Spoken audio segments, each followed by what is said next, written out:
Imagine waking up to a world that has suddenly gone silent.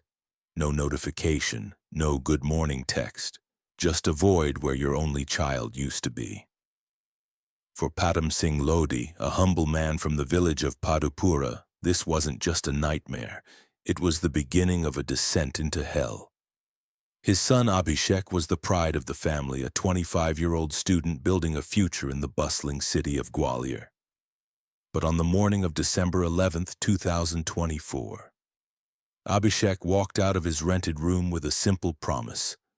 "I'm going to Morena for some work. I'll be back by evening." He didn't know that he was walking directly into a web spun by shadows, and he certainly didn't know that the girl he was rushing to meet didn't actually exist. The sun began to set over Gwalior, and the evening air grew cold. But Abhishek's bed remained empty. His roommate, a young man who shared the mundane joys of student life with him, watched the clock with growing anxiety as the hours ticked past midnight. He tried calling, but the rhythmic ringing soon turned into the cold, mechanical voice of a provider stating the phone was switched off. Fear is a slow poison, and by morning the roommate knew something was terribly wrong. He dialed Padam Singh, delivering the news that no father is ever prepared to hear. Abhishek is gone and his phone is dead. Padam Singh didn't wait. He didn't hesitate. He reached out to every relative, every friend, and every contact in Abhishek's digital world, hoping for a lead. Each conversation ended in the same crushing silence. No one had seen him since the 11th. For 3 agonizing days, the family searched the streets, the bus stations, and the hospitals of Morena and Gwalior, their hearts heavy with a weight that grew heavier with every passing hour. They were looking for a boy who had never been in trouble, a boy who had no enemies, and a boy who was simply trying to find a little bit of happiness in a lonely city. Then on the afternoon of December 14th, the silence was finally broken. Padam Singh was preparing to head out for another day of searching when his phone suddenly vibrated in his hand. A call was coming through. His heart skipped a beat when he saw the name on the screen. Abhishek. He lunged for the phone, his fingers trembling, but the call disconnected before he could press the button. It was a tease, a cruel spark of hope followed by a crushing blow of silence. He immediately called back, his breath hitching in his throat as the line clicked open, but the voice on the other end wasn't the son he loved. The voice was cold, distorted, and dripping with malice. It didn't offer a greeting. It offered a threat that froze the blood in Padam Singh's veins. "Listen carefully," the stranger whispered. "I have your son. If you ever want to see him alive and breathing again, you will bring 20 lakh rupees. No police, no cleverness, and no delays. If you tell a soul, your son pays the price." In the middle of a freezing winter afternoon, Padam Singh broke into a cold sweat. The world around him blurred as the kidnapper hung up, leaving him standing in the middle of his home with a choice that felt like a death sentence. The terror didn't stop with a single call. It evolved. Within minutes, a WhatsApp message appeared on the screen detailing the ruthlessness of the captors. They told him the ransom instructions would follow, but warned him that his son's life was hanging by a thread. Padam Singh fell to his knees, the weight of the demand crushing his spirit. 20 lakhs was a fortune he didn't have, but more importantly, he couldn't understand why. Why Abhishek? They were simple people who had never harmed a soul. The realization hit him like a physical blow. His son was being traded like a commodity by people who didn't even know his name. His wife, hearing his muffled sobs, rushed into the room, her face pale with a mother's intuition. When he finally found the strength to tell her the truth, the house was filled with a grief so loud it felt like the walls might crack. They sat together in the dim light of their living room, trapped between the kidnapper's warning and the desperate need for help.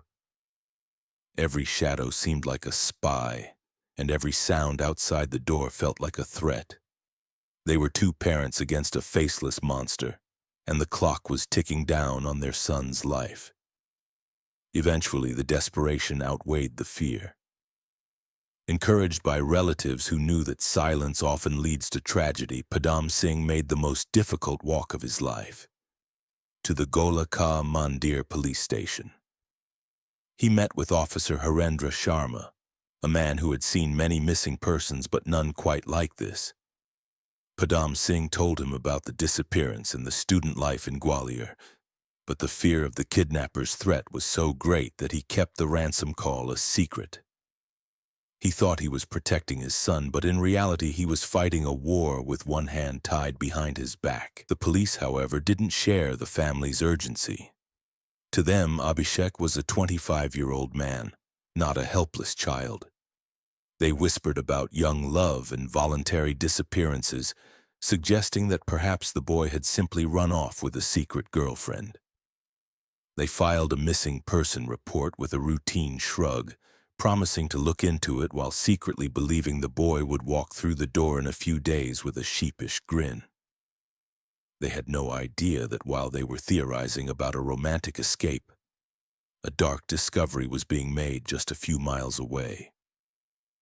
As the sun reached its peak on December 14th, a group of villagers walking along the canal between Baragaon and Mahadevpura noticed something snagged in the reeds. It was a shape that didn't belong in the water, a flash of dark clothing and a shocking splash of red.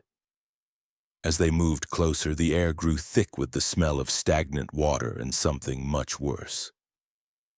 Floating in the slow-moving current was the body of a young man, his eyes and legs bound tightly with a bright red stole. The peace of the countryside was shattered by a scream, signaling that the search for Abhishek was about to end in a way no one could have imagined. But as the police pulled the body from the water, a terrifying question remained. If the boy in the canal was dead, then who was currently texting his father, demanding money for his safe return? The recovery of the body from the canal was not just a police procedure. It was the moment the ground vanished from beneath Padam Singh's feet. While the villagers stood on the banks of the Morena Canal watching the water ripple around the fallen young man, the police were confronted with a scene of absolute brutality. The victim wasn't just drowned, he was restrained, his eyes and legs bound with a vibrant red stole that stood out against his black jacket and blue jeans like a brand of shame. The officers at the scene, led by Inspector Shashi Kumar, knew immediately that this was no accident. This was a cold-blooded execution, designed to ensure the victim was helpless until the very end. As the forensic team processed the muddy banks back at the village, the psychological torture of Padam Singh reached a fever pitch. Despite his son lying cold in a morgue, his phone, the very device that was supposed to be his lifeline, began to ping with new messages. The kidnappers, now evolving into extortionists of the most sadistic kind, sent a WhatsApp message that shattered any remaining hope. "Abhishek is dead," the screen read. "If you want to know who killed him and who ordered the hit, send 5 lakh rupees via PhonePe to his own number immediately." It was a digital haunting. The killers were using the victim's own voice to profit from his father's grief. The tension between the digital world and the physical world became unbearable. Padam Singh was summoned to the Dimni police station to identify a set of photographs. As he sat in the dimly lit office, his hands shaking so violently he could barely hold the paper, he looked at the face of the boy in the canal. It was Abhishek. The boy who had left for a routine errand was now a statistic in a murder investigation. The father's wails filled the station, a sound of such pure agony that even the hardened officers had to look away. "If my son is dead," he gasped through his tears, "then who is still asking me for 20 lakhs from his phone?" This revelation changed the trajectory of the entire case. The police, who had initially brushed off the disappearance as a lover's quarrel, now realized they were dealing with a highly organized and ruthless group of predators. The superintendent of police, Samir Saurab immediately formed specialized teams to track the digital ghost.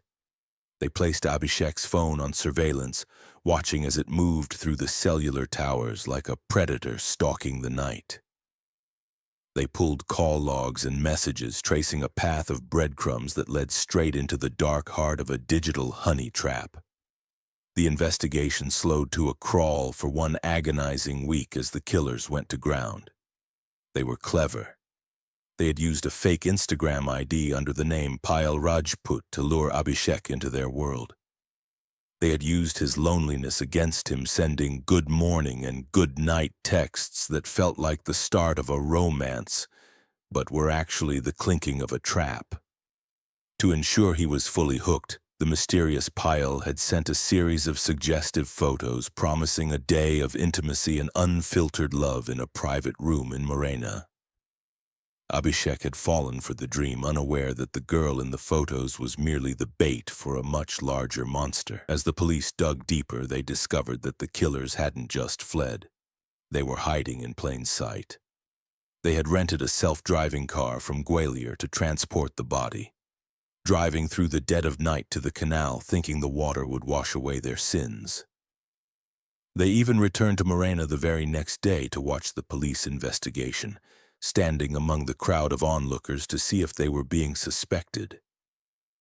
It was a game of cat and mouse where the mice were convinced they had already won. The breakthrough came from a detail so small most would have missed it. While surveying a local colony, Inspector Shashi Kumar noticed a man whose movements were just a bit too frantic, his eyes constantly darting toward the police uniforms. Around his neck was a red stole. It was a near-perfect match for the one used to bind Abhishek's eyes. The man was Abhishek Lodhi, a failed businessman who had lost everything to an addiction to online gambling. He wasn't acting alone. He was living in a triad of debt with his two lovers, Shashi and Kajal. The curiosity was no longer about who killed Abhishek, but how three people with no criminal records could commit a crime so professional and so heartless. The police moved in, raiding their hideout in a coordinated strike that gave the trio no time to destroy the evidence. Inside, they found the ultimate smoking gun. Abhishek's mobile phone, still logged into the Instagram account that had lured him to his death. The trap was finally closed, but as the suspects were led away in handcuffs, a chilling question hung in the air. What really happened in that small rented room before the body was thrown into the water? The interrogation room was cold, and the silence was heavy until Abhishek Lodhi finally broke. The story he told was a descent into human depravity. It began with a debt of 5 lakh rupees, a mountain of gambling losses that he couldn't climb over. Desperate, he turned to his lovers and crafted a plan. They would use Kajal as Payal Rajput to find a wealthy student on dating apps, lure him to a secluded room, and hold him for ransom. Abhishek, with his quiet life and stable family, was the perfect target.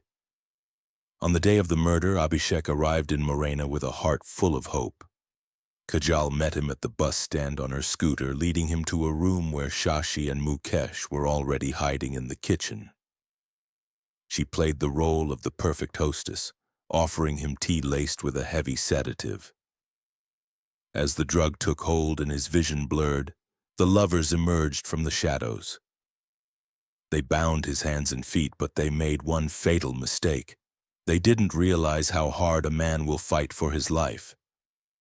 When Abhishek regained partial consciousness and realized the horror he was in, he didn't submit. He screamed for help, his voice echoing against the walls of the tiny room. In a panic, Shashi grabbed a heavy rolling pin from the kitchen and struck him repeatedly over the head, while Mukesh and Kajal used a pillow to silence his cries. They didn't mean to kill him initially. They just wanted him to stop making noise. But by the time they let go of the pillow, Abhishek had stopped breathing. The ransom target was now a corpse, and the perfect plan had turned into a nightmare. The aftermath was a frantic attempt to cover their tracks. They sat with the body for nearly 24 hours, paralyzed by the gravity of what they had done. Then, with the cold efficiency of professional killers, they rented the car, disposed of the body, and began the heartless task of messaging the father for money. They thought they could profit from a tragedy they had created, even after the victim was long gone. But the red stole, the very thing they used to hide his eyes, became the beacon that led the police to their door. The case ended with the trio behind bars, facing a lifetime of consequences for a few hours of greed. All the myths of a voluntary disappearance or a secret girlfriend were solved, replaced by the grim reality of a digital age where anyone can be anyone behind a screen. Abhishek's roommate revealed that the young man was simply lonely, searching for a connection in a world that felt too big. He wasn't looking for a criminal conspiracy. He was just looking for a friend. As we close this chapter on a tragedy that shook Madhya Pradesh, we are left to wonder about the masks we all wear online. Abhishek's life was taken by 3 people who traded their humanity for 5 lakhs, but they were only able to do it because he trusted a digital ghost. This story serves as a haunting reminder. In an era where we share our deepest desires with strangers on an app, do we ever really know who is on the other side of the send button? If you found yourself in Abhishek's position, lonely and looking for a connection, would you have seen the red flags, or is the lure of a perfect romance too strong for any of us to resist? Let us know your thoughts in the comments below.